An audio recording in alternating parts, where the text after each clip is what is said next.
So hi everyone, thanks a lot for joining our NetSuite 2024.2 new features webinar. For those that don't know me, I'm the host, Ross Johnston, account manager here at OneCloudX. In terms of our agenda for today, we'll get started by a quick recap on the new release process before going through the feature highlights, the things that you will get to experience and see as part of the 2024.2 new release. As always, we'll also have a look forward at some future features that you can look out for as part of later releases.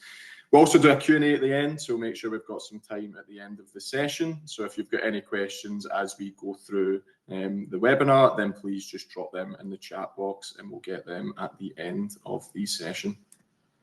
So really quick recap, NetSuite 2024.2 is the second major release of the year, and all customers are scheduled to be upgraded between now and October this year. So everyone will be running on the same version of NetSuite. Everyone will be upgraded to 2024.2. We actually hosted a webinar a couple of days ago on getting prepared for the new release. So if you were unable to attend that, but want to get some insights on what you should be doing as part of the new release process, as well as what to expect, then please get in touch and we'd be happy to share the link to that webinar recording. So we'll just jump right into everything that we will be covering today in terms of the new features. So in terms of the way we go about this, we review all of the video content, all of the release notes, all of the sneak peeks that are produced and published by NetSuite, and then we look to highlight the features that are most relevant to you guys. So getting started, we are going to be talking about a UI enhancement, which is called Redwood Visual Design.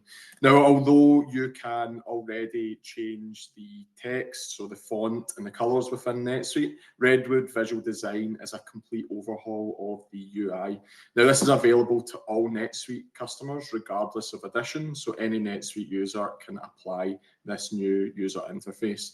Now, Redwood Visual Design provides a more modern UI across pretty much the full system, so across your main menus, your home dashboards, your forms, so your transaction and record entry forms, as well as lists. It can be set up as a user preference. So if you go to Home, Set Preferences, and then onto the Appearance tab, you can enable the Redwood experience. Now, in terms of functionality, no functionality will be impacted by the Redwood experience. It very much is just a different user interface, and it can also be disabled at any time. So if you want to give it a try, see if you like it, and if you don't, you can switch back to the standard NetSuite UI. So in terms of setting up and configuring the Redwood Visual Design, I'll just log into a release preview version of NetSuite here. At the top, you would just go to your home dashboard and set preferences, and then onto the tab for your appearance. Now from here, some of you may be familiar with this already. This is where you can select the color theme as well as the font that you want to display NetSuite as. But you'll see here, once you're upgraded, there is the new Redwood experience option, which you can click to enable here. Now, once enabled, you'll see that the themes and the fonts are all grayed out. They're all disabled, as you will be using the Redwood experience across the system. So it will define all of the settings for the user interface. Now from there we can just click save, and straight away you can see the more modern look and feel that the Redwood experience provides. So this is across your dashboards, across your menus, across your records and transactions. Completely new UI in terms of the look and feel of NetSuite. So if we jump back and forth to a system that doesn't have this set up, you'll see exactly how this varies with the Redwood Visual Design. Jumping into a transaction to show you how it looks like on records and transactions and on forms when you're entering information, you'll see here straight away it's a completely new look and feel from what you're used to in NetSuite. Now, of course, this is a preference. I personally like the new look and feel. Obviously, everyone will be different. And with that in mind, it can be set up on a user-by-user basis. So once again, if you want to give it a try, then you're more then welcome to do so by going through the set preferences and then appearance. And once again, if you give it a try and decide that you don't like the new UI, then of course you can just disable it, click save, and that's going to convert NetSuite back to the standard UI that we're all familiar with. So just jump back to our slides there. So once again, no functionality will be impacted by the Redwood visual design. It's just a preference for your user interface. Now, beyond that, there has been some additional UI enhancements. Now, these are across whether you're using the Redwood visual design or whether you're using the standard NetSuite user interface. Now, the two additional UI enhancements are collapsible field groups in forms and sticky headers in lists. So to start off with, collapsible field groups in forms allows you to collapse or expand your field groups when entering or viewing transactions or records. Now, this is enabled by default, and as default as well, all field groups are expanded. In terms of the sticky headers and lists, this is a pretty small enhancement, which means when you are scrolling down lists, the header is now automatically hidden, making sure that you've got more space for your search results. So once again, if we just jump back into our NetSuite release preview to show the collapsible field groups. So once again, this is going to be enabled by default. So once you are upgraded to 2024.2, you'll see this change come into effect automatically. So when editing or viewing transactions or records, you'll now see that there's the option to collapse these different header groups. So if you want to enter the primary information, but then you want to collapse that down so you can only see the areas that you've not entered in, then of course you can do that now by selecting these different tabs along the top. So just a minor enhancement there in terms of the usability of entering transactions and records. So coming back to our slides, next up we have got the ability to export pivot tables to Excel files. So this is a feature that I know a lot of you have been asking about. It's something that has been noted as an enhancement request with NetSuite for a while, and as of 2024.2, it's finally came into fruition. So just a reminder, the Suite Analytics Workbook functionality is available, and it's an analytical tool that allows you the ability to create customized workbooks where you can combine data sets and create tables, pivot tables, and charts. So previously, during 2024.1 and the previous versions of NetSuite, you could only export pivot tables as a CSV file. So you could only bring the data out rather than the pivot table itself. As of 2024.2, you can now choose whether you're going to be exporting the data itself as a CSV file. So moving on, and a feature that some of you may remember from our 2024.1 new feature webinar, in which we spoke about as a future feature to keep an eye out for, and that is Benchmark 360. So Benchmark 360 provides a new dashboard with 5 KPIs, which is compared against industry benchmarks. Now, those KPIs are days cash on hand, days sales outstanding, days payables outstanding, employee turnover rate, and revenue per full-time employee. So on this dashboard, you've got the ability to set your own targets for each KPI, so you can track these KPIs against your internal targets, as well as benchmarking these against industry and region-specific benchmarks. Now, in terms of those benchmarks, they are being provided by the American Productivity and Quality Center, which is one of the leading benchmarking companies in the world. Now, beyond that, the Benchmark 360 functionality also comes with built-in recommendations. So based on your performance across the KPIs, the dashboard is going to recommend some help articles, some online resources, as well as some NetSuite features and modules which can allow you to improve these KPIs. So in terms of the Benchmark 360 and what it looks like, it looks a little something like this. So you've got the dashboard view where you're looking across those 5 KPIs, and you can also see a bar chart on each of the individual KPIs as well. So in this case, we are comparing our current versus our target, versus the bottom 25%, median, and top 25%. So we can really get a good comparison based on those benchmarks. Now, in terms of setting this up, the Benchmark 360 is a free Suite app, so it can be installed from the Suite app marketplace. So once again, if we jump back into a demo account here, you can navigate to Suite apps on the top here, and then search for the Benchmark 360 across the Suite app marketplace. Now from there, it's pretty easy to install. You would just come onto here and then click install up the top, at which point the process will run of installing the bundle into your NetSuite instance.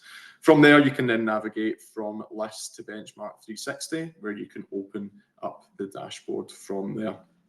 Now I'm in a demo account here, so the figures for our actuals may not be completely accurate for what you would expect, but here you can start to see how we can view these KPIs against our industry standards and against our target as well.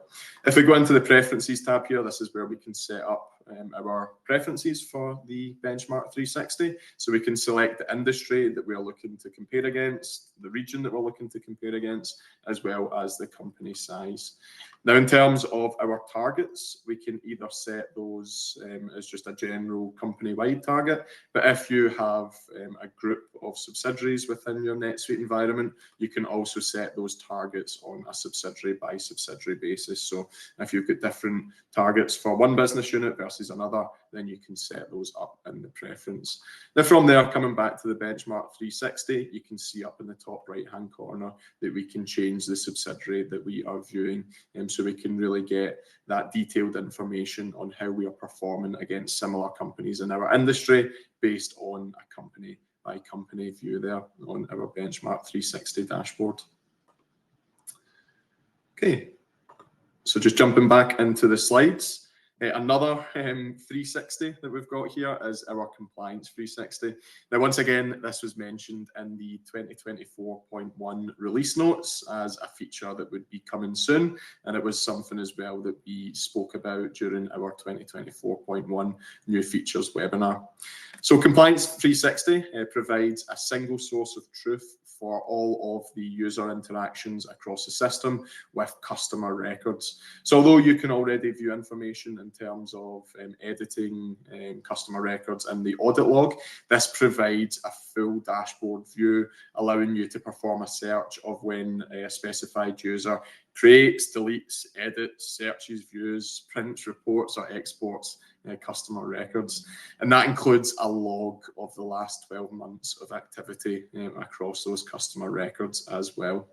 Beyond that, you can also access user activities, KPIs, and dashboards in real time. So as and when people are interacting with those customer records, we will see that updated on the Compliance 360 dashboard. So in terms of how that looks, you'll see on the left-hand side, we've got the Compliance 360 dashboard itself, where we can see the number of customer records that have been printed. We've got the total customer records that have been deleted, exported, edited, and searched for, and so on. And then on the right-hand side, we can see the activity log, so a bit more detailed information in terms of the user as well as their role, who has interacted with that customer record, as well as the action that they have taken up there, whether it's been viewing, editing, or creating the customer record in this case. So moving on, one for our manufacturing customers, there is a new Suite app which is called Cost Variance Analysis. Now, the Cost Variance Analysis allows you to measure the performance of work orders and prevent any cost overruns in your manufacturing processes. It analyses the variances during the processing of work orders to provide accurate differences between your planned values and your actual values for those work orders. Beyond that, for individual work orders, you can track the variance across components as well as conversion costs and cost categories to make sure that you've got a full representation of the variances across your manufacturing process. So in terms of the Cost Variance Analysis Suite app, once you have installed it into your instance of NetSuite, there's a page here where you are entering either the item or the work order, as well as specifying the from and to date that you're looking at a range of transactions from there. You can also filter down by location. So if you only want to look at work orders from a specific location, then that is an option to filter as well. This first example here of the cost variance analysis is if we are selecting the item. So we'd be able to see all of the work orders between those dates that we have entered for that specific item.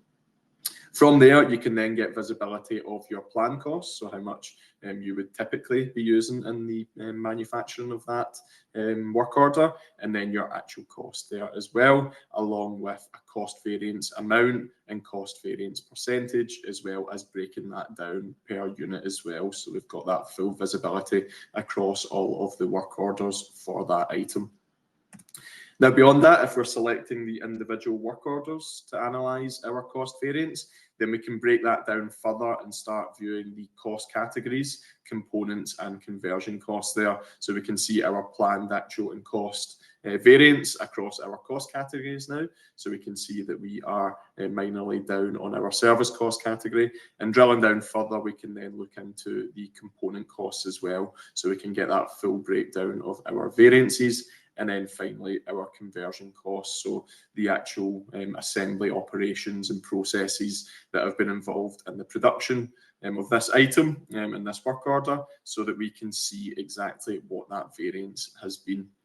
Now, once again, this Suite App is available in the Suite App Marketplace, so you just need to go to the Suite App tab at the top and search for the Cost Variance Analysis Suite App, and it's pretty easy to start using once you've downloaded that into your version of NetSuite. Okay, so moving on, we have got some enhancements in the WMS functionality within NetSuite.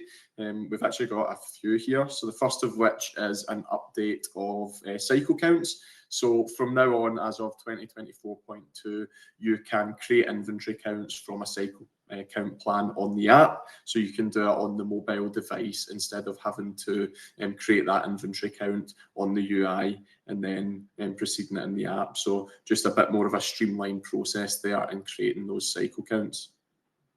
In addition to that, there's also been a new feature on the bin replenishment side of things, where we can now schedule bin replenishments. So we can create and run these bin replenishments on a schedule where we specify the frequency, start time and end time of when we will be replenishing our bins. In addition to that, there's a new rule that's been added to WMS for bulk barcode scanning. This rule enables you to scan an item barcode with up to 50 serial numbers at once when you are receiving the PO for that item. From then, you can then later review the item receipt that's been created to add these serial numbers that are required as part of that process.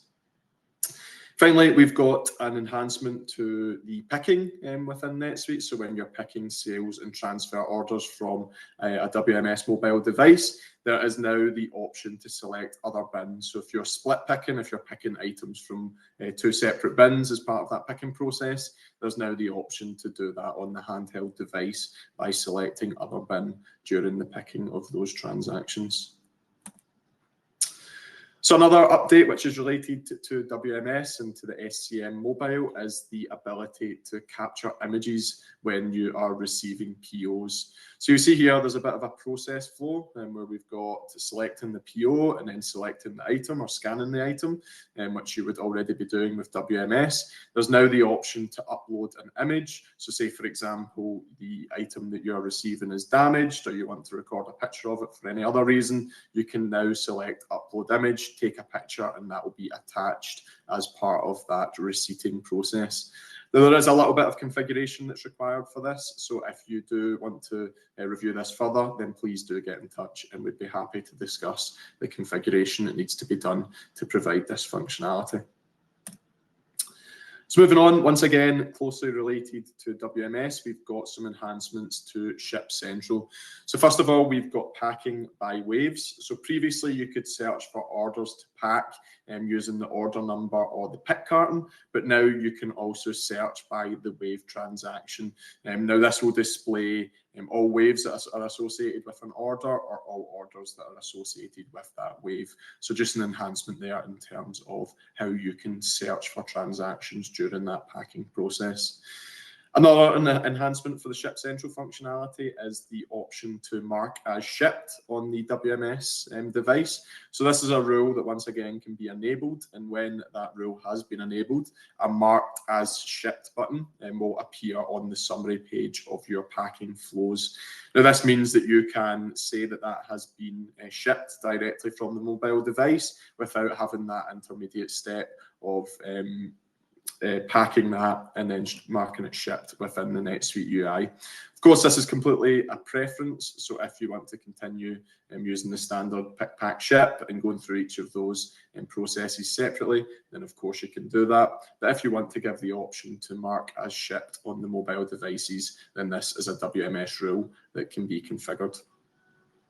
Now, finally, on Ship Central, we have got the option to reopen ship as is cartons. So just now, if you've got a ship as is product, then it will automatically go into its own carton as part of that packing process.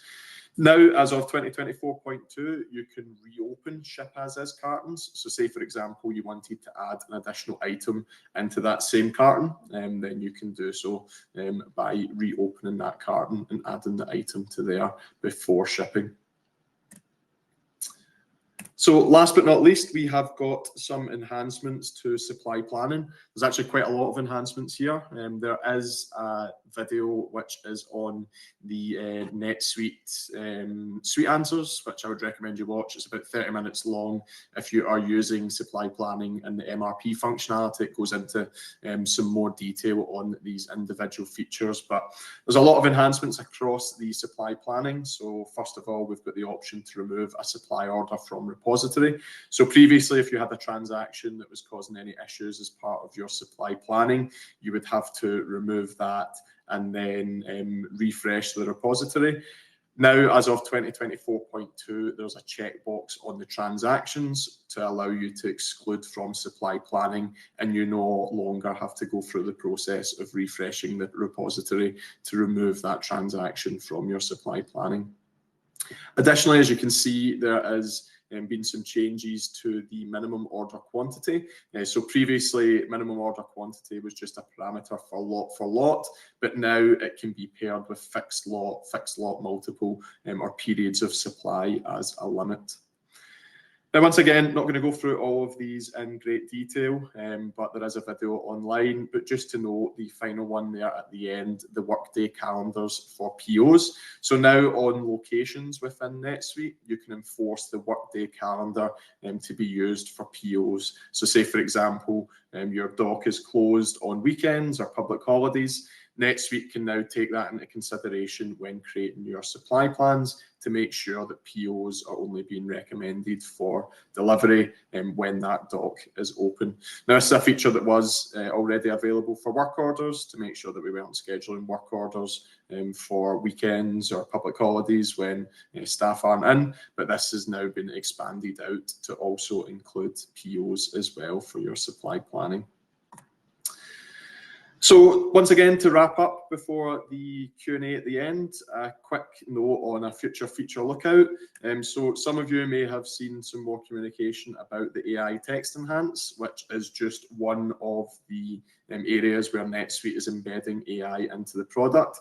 Now, this is still only available in the US and Canada for the time being, but it has been rolled out to a lot more fields within NetSuite. So the cleanup action specifically is now available in nearly 200 fields for customers in the US and Canada.